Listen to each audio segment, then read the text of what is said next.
আমি এমন একটা জায়গায় এসে উপস্থিত হয়েছি, প্রথমেই দেখতে পাচ্ছি একটা খড়ের চালার তোরণ। একটা সাবেকি মেলা, যথেষ্ট ঐতিহ্যপূর্ণ। এত লোকের ভিড় ঠেলে ধীরে ধীরে পাশ কাটিয়ে আস্তে আস্তে যখন মেলায় প্রবেশ করছি, এই ভিড়ের মধ্যে দিয়ে এগিয়ে যাওয়া যথেষ্ট কষ্টসাধ্য ছিল।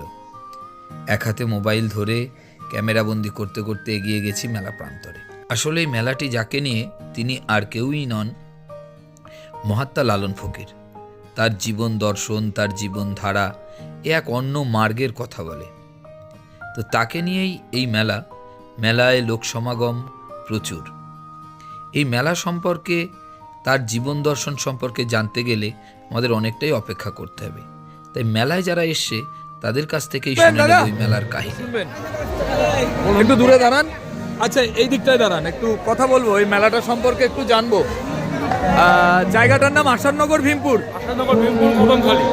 কদমখালি।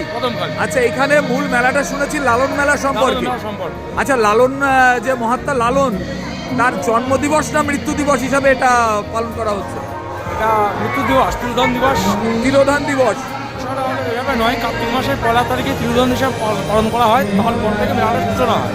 প্রথমে মেলাটা যখন শুরু হয়েছিল তখন কার্তিক মাসেও। আচ্ছা, 1 তারিখ, 2 তারিখ, 3 তারিখেও।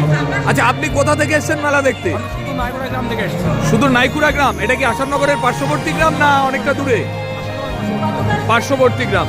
আচ্ছা, আপনাদের এই মেলাটা কত বছর ধরে হচ্ছে মোটামুটি? আমি 94 সাল থেকে আসছি। 94 সাল? বলেন কি? মেলাটা হচ্ছে 90 সাল থেকে। 1990 সাল?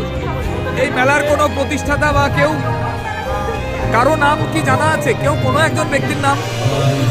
আছে গণপতি মজুমদার, সৌগত বিশ্বাস, আর সুকুমার বিশ্বাস এবং মন্টু বিশ্বাস। আচ্ছা আচ্ছা। এবং আমাদের গোড়ভাঙার ওই জায়গায় বেশ কিছু ফকির, মঞ্জুর ফকির, স্বপন বাবু। আচ্ছা আচ্ছা, স্বপন বাবুর নামটা আমি শুনি। আচ্ছা আচ্ছা, ঠিক আছে দাদা, মেলার সম্পর্কে একটু জানলাম। আর এটা সম্পূর্ণটা, এই মেলাটা মূলত সম্প্রীতির মেলা। সম্প্রীতির মেলা। আচ্ছা আচ্ছা, হিন্দু মুসলিম সমস্ত ধর্ম সম্প্রদায়, জাতি ধর্ম বর্ণ নির্বিশেষে হ্যাঁ। সম্প্রীতির মেলা। আচ্ছা আচ্ছা আচ্ছা। আমার তো আপনাদের এই মেলা দেখে এত ভালো লাগছে, আমি এসে তো অবাক হয়ে গেছি যে এত লোক। আসবেন, প্রতি বছর আসবেন। আচ্ছা আচ্ছা, আমরা তো বুঝতেই পারিনি যে এত সুন্দর মেলা এখানে একটা হবে। আপনি আমাদের মেলার মাহাত্ম্যটা প্রচার করবেন।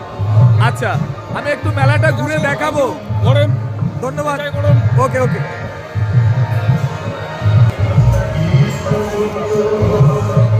বলছি, আপনারাও কি এই কাছাকাছি আপনাদের বাড়ি? ও, এই তিনজনারই একই গ্রামে বাড়ি। ধন্যবাদ দাদা এত সুন্দর তথ্য দেওয়ার জন্য।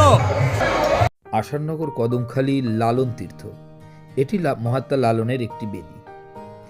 প্রত্যেক বছর 1 কার্তিক এই লালনের বেদিতে পুষ্পার্ঘ্য অর্পণ করা হয়, লালনের প্রতি শ্রদ্ধা নিবেদন করা হয়।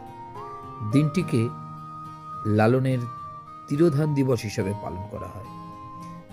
তো এই লালনের তিরোধান দিবস পালন উপলক্ষেই আজ ডিসেম্বর মাসে, সেই উপলক্ষে কদমখালি প্রাঙ্গণে বসেছে মেলা। এই স্থাপত্য ভাস্কর্যগুলো আমরা দেখতে পাচ্ছি সম্পূর্ণ কাঠের তৈরি। এর রূপকার আর কেউই নয়, মাননীয় স্বপন বিশ্বাস মহাশয়। এখনও জীবিত আছেন। তিনি কলকাতা আর্ট কলেজের সঙ্গে যুক্ত ছিলেন, একজন অধ্যাপক ছিলেন। অত বিশদ ইতিহাস আমার জানা নেই, যতটুকু জানি তার হাতের কাজ ছিল যথেষ্ট সুন্দর। আমরা দেখতেই পাচ্ছি কত সুন্দর যে একটা গাছের গুড়ি নষ্ট হয়ে গেছে, সেটাকে কিভাবে নানা রকম রূপ দেয়া যায়। এদিক থেকে দেখলে মনে হচ্ছে একটা জন্তুর মুখ বা একটা প্রাণীর মুখ, দূরে একটা মানুষের মুখ। যেভাবে পেরেছেন উনি তার রূপটাকে ফুটিয়ে তুলেছেন। আর এই যে মূর্তিটা দেখতে পাচ্ছি, এটা কাঠের মূর্তি নয়, এটা পাথরের মূর্তি। নিজে হাতে পাথর কেটে তার চোখ, মুখ, নাক এত সুন্দর করে এঁকেছেন বা এত সুন্দর করে ফুটিয়ে তুলেছেন, সত্যিই তা দেখার মতো।